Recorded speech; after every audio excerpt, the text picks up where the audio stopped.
తెలంగాణ రాష్ట్ర BCP chairman ఈ రోజు ఏర్పాటు చేసిన విలేకరుల సమావేశానికి వచ్చిన గౌరవ మిత్రులు ప్రింట్ మీడియా ఎలక్ట్రానిక్ మీడియా వారికి, అదేవిధంగా కార్యక్రమానికి ముఖ్య అతిథి గౌరవనీయులు పెద్దలు బీసీల దళపతి మన అన్న ఆర్ కృష్ణ గారికి, అదేవిధంగా నేను బీసీ విద్యార్థి సంఘం రాష్ట్ర అధ్యక్షుడు నేను రామకృష్ణ గారి నాయకత్వంలో ఏర్పాటు చేసినటువంటి ఈ యొక్క పత్రికా విలేకరుల సమావేశానికి కొంచెం మరి పెద్దలందరికీ ధన్యవాదాలు తెలియజేస్తూ, ముఖ్యంగా రేపు 10వ తారీఖు నాడు రాష్ట్ర వ్యాప్తంగా కలెక్టరేట్ల ముట్టడి, ఎంఆర్ఓ ముట్టడి, ఆర్డీఓ ముట్టడి కార్యక్రమం చెప్పడం జరిగింది.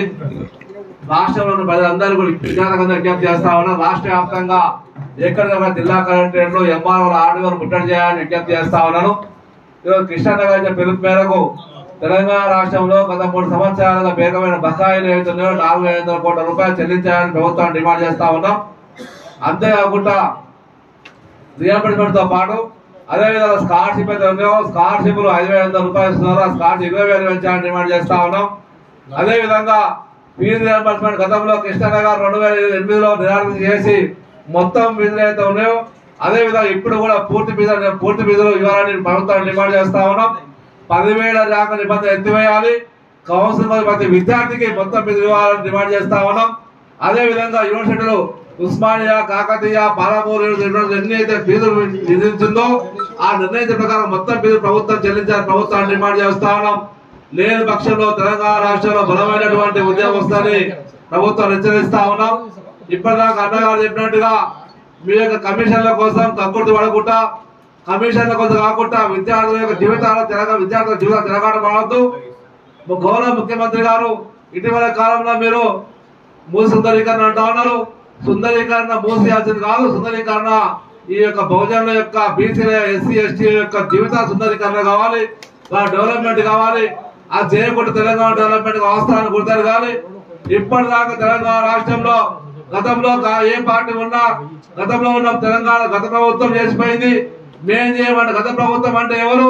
ప్రజాస్వామ్యంలో గత ప్రభుత్వం ఉంటుంది, ప్రజలు ఎన్నుకున్న ప్రభుత్వం ఉంటుంది.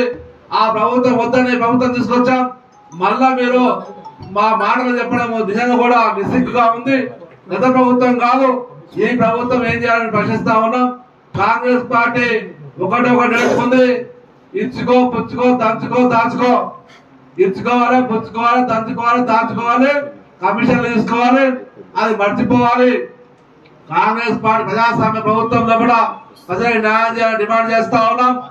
లేని పక్షంలో కృష్ణనగర్ నాయకులు తెలంగాణ రాష్ట్రంలో బలమైన ఉద్యమం వస్తుంది.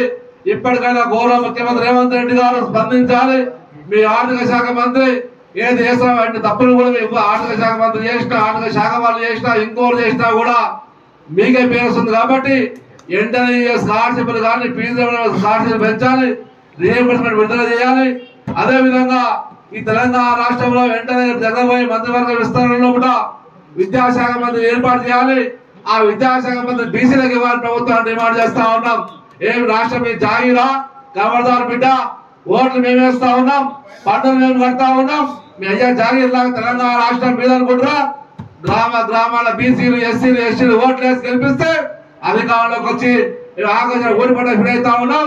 ముఖ్యమంత్రి రేవంత్ రెడ్డి గారికి వేదిక పరిశీలన డిమాండ్ చేస్తా ఉన్నాం. కొడంగల్లో మా బీసీలు మా ఎస్సీలు ఎస్టీలు ఓట్లు వేస్తే ఎమ్మెల్యే ముఖ్యమంత్రి అయినా ఆకాశం ఓడిపడలేదు, వాస్తవాన్ని గుర్తారు. కానీ అదేవిధంగా గౌరవ డిప్యూటీ ముఖ్యమంత్రి గారు వట్టి కుమార్ గారు మీ కాన్స్టిట్యూన్సీలో కూడా రిజర్వ్ ఫర్ ఎస్సీ కాన్స్టిట్యూన్సీలో కూడా మీరందరూ అక్కడ ఓట్లు వేస్తే గెలిచినావు. మర్చిపోయి ఈ రోజు ప్రగతి భవన్ లో కూర్చొని ప్రగతి భవన్ లో విలాసమైన జీవితాన్ని గడుపుతా ఉన్నావు. ఏడాకి వచ్చిన జీవితం గడుపుతా ఉన్నాం. ప్రగతి భవన్ లో ఏసీ రూములు పెట్టుకొని సెక్యూరిటీ పెట్టుకొని ఇలా జీవితం విడాకి వచ్చింది. ప్రజా మేము ఓట్లు వేస్తే జీవితం వాస్తవాన్ని గుర్తారు. కానీ ఓట్లు వేస్తే ప్రజలు మర్చిపోయి ప్రజలకు జీవితం లేకుండా ఇబ్బంది పెడతా ఉన్నాం. వెంటనే రాష్ట్రంలో ఇప్పటికైనా స్పందించి గతంలో కాలేజీ బంద్ చేశాం, రిక్వెస్ట్ చేశారు. కృష్ణనగర్ తిరుమల తీసుకొని కాలేజీ మళ్ళీ కంటిన్యూ చేశాం. 2 నెలలు గడిచిపోయింది, ఇప్పటిదాకా డబ్బులు ఇవ్వలేదు. ఇప్పటికైనా స్పందించి మీ యొక్క స్కై ఓవర్లకు, ఫ్లై ఓవర్లకు, కమిషన్లకు, కాంట్రాక్టర్లకు అకృతి పడకుండా ఈ భారత పౌరులకు తెలంగాణ రాష్ట్రాన్ని బంగారు తెలంగాణ చేసేటువంటి మన బలహీన వర్గాల విద్యార్థులకు ఫీజులు ఇవ్వాలని, ఆ విధంగా ముందుకెళ్ళాలని ప్రభుత్వాన్ని డిమాండ్ చేస్తా ఉన్నాం. లేని పక్షంలో చాలా ఇబ్బందులు ఎదుర్కోవాల్సి వస్తుంది. మీరు అంటున్నారు మేము 10 సంవత్సరాలు అధికారంలో ఉంటాం,